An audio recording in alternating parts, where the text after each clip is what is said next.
तुमच्या समोर अंतर्गत पक्षाच्या गोष्टी नाही सांगू शकत, परंतु अजितदादांपर्यंत कळवण्याची आमची काय चूक झाली की जेणेकरून आम्हाला फेअर निवडमध्ये स्थान देण्यात आलं नाही, ही एवढी माझी मागणी, एवढं माझं म्हणणं मी दादांपर्यंत पोहोचवलेलं आहे. पत्रात जे मेन्शन केले ना त्यात तुम्ही असं सांगितलं की कोणतं विधान आहे ज्यांच्यामुळे मी अपमान केला असं वाटते, त्याबाबत पण हा खुलासा होत नाही. पक्ष परत तुम्हाला विचारू शकतो का याबाबत? ते काय पक्ष विचारू शकतो? कायद्याने विचारणार आहे ना. मी ज्या वक्तव्यावर तुम्ही मला खुलासा मागताय ते वक्तव्य त्याच्यामध्ये नमूद नाही, एवढाच विषय. त्याच्यामुळे तुम्ही कोर्टासारखी हेरिंग अजिबात चालवू नका.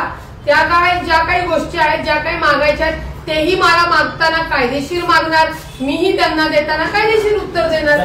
तुम्हाला असं वाटतंय का तुम्ही प्रवक्तेपदावर चांगलं काम करत होता, मात्र रुपाली चाकणकरांवर जी टीका केली त्याच्यामुळे तुमचं प्रवक्तेपद गेलं?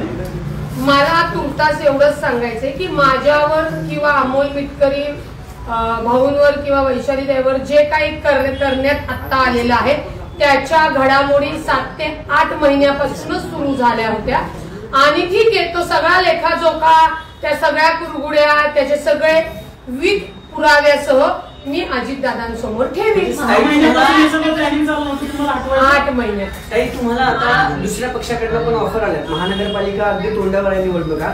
ठाकरे गटाकडून सुषमा अंधारेंनी तुम्हाला विचारणा केल्या, शिंदेकडनं विचारणा झाली, काय हे सगळं आहे? अजून कुठल्या पक्षाकडनं विचारणा झाली का? तुमचा निर्णय काय? या सगळ्या गोष्टीमध्ये, या सगळ्या राजकारणातल्या कुरगुडीच्या या प्रकरणामध्ये एक चांगली गोष्ट माझ्या लक्षात आली की या राजकारणामधले काही पक्ष, काही नेते हे खरंच चांगले आहेत. कारण का काम करणाऱ्या कार्यकर्तीला, लोकप्रतिनिधीला, आज माझ्यासारख्या महिलेला, कार्यकर्ती भगिनीला उद्धव बाळासाहेब ठाकरे यांच्याकडनं विचारणा करण्यात आली, शिंदे साहेब शिवसेना यांच्याकडनं विचारणा करण्यात आली, भाजप आहे. म्हणजे चांगल्या काम करणाऱ्या कार्यकर्त्याच्या सोबत काही नेते अत्यंत खमकेपणे पाठीशी उभे राहतात, याचा मला प्रत्यय आला. परंतु त्यांनी जी काही मला विचारणा केली त्याच्यावर माझा कोणताही अजून विचार नाही. मी सध्या राष्ट्रवादी काँग्रेस पार्टीची नगरसेविका आहे, माझी प्रवक्ता आहे आणि आता सगळ्यात मोठं पद अजितदादांची कार्यकर्ता म्हणून आहे.